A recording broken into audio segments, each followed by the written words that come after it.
আমি বলি আপনাদেরকে যখন ডিবি পুলিশ তুলে নিয়ে গিয়েছিল 5 জন সমন্বয়ককে, আমরা সারা বাংলাদেশের মানুষ যে ভুয়া বিজনেসকে প্রত্যাখ্যান করেছিলাম এবং প্রাইভেট সেখানে সর্বোত্তম তারা অবদান রেখেছে।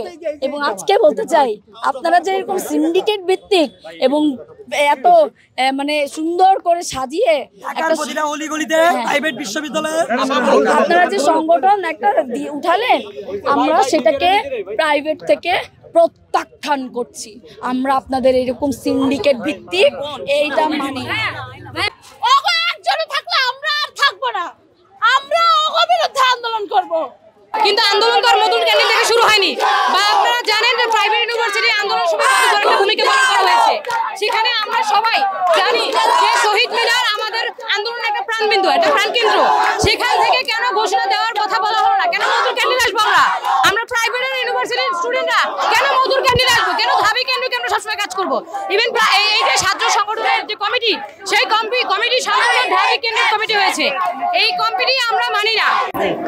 তারা আমাকে ডিরেক্ট বলে আপনারা রাজনীতি করবেন না, তারা কি আমাদের রাজনীতি ক্যারিয়ার খেয়ে দিবে?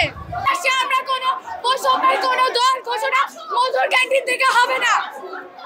এখানে এসে আটকারে বহুটা মেয়েদের গায়ে হাত তুলে, যেখানে মেয়েদের কোনো প্রোটেকশন নেই, কিছু নেই, তাহলে ওখানে কেন? তার কি ঢাবিয়ান অনেক কিছু হয়ে গেছে, প্রাইভেট ছাড়া ঢাবিয়ান কিচ্ছু না। ঢাবিয়ানরা আমাদের মেয়েদের উপর আক্রমণ করছে, বলছে এখান তোরা কেন আসছিস, এখান থেকে বের হয়ে যা, চলে যা তোরা এখান থেকে। এইসব টাইপের বিহেভ করা হচ্ছে আমাদের উপরে। দাবি ভাইয়া সারাদিনে বলছি আমরা আপনাদের দাবি আমাদের চাওয়া হচ্ছে আমরা বৈষম্য চাই না। যেহেতু আমরা বৈষম্য বিরোধী আন্দোলন করেছি, সেক্ষেত্রে আমরা বৈষম্য আমরা অবশ্যই চাই না। কিন্তু ঘুরে ফিরে সেই বৈষম্যের জায়গায় প্রাইভেট ইউনিভার্সিটিদেরকে রাখা হচ্ছে।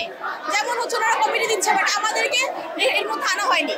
সো এটাই হচ্ছে আমরা তো এই কমিটি তো আমরা মানি না। বিশ্ববিদ্যালয়ের সবাই সেটাকে প্রত্যাখ্যান করেছিল।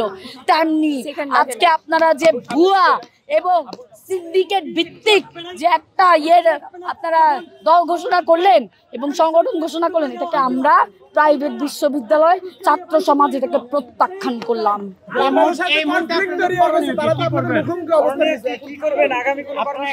আপনারা কি মনে করেন এর সুষম বন্টন চাচ্ছি? আমাদের একটাই কথা, তারা আমাদের সাথে বসে এর একটা সুষম বন্টন করে সমাধান দিয়ে। আমরা কোনো কথা বলবো না, আপনারা ওদেরকে জিজ্ঞেস করে প্রশ্ন করেন। আমাদেরকে প্রশ্ন করতেছেন কেন? আমাদের প্রশ্ন ওদের প্রশ্ন করেন, ওদেরকে প্রশ্ন করেন।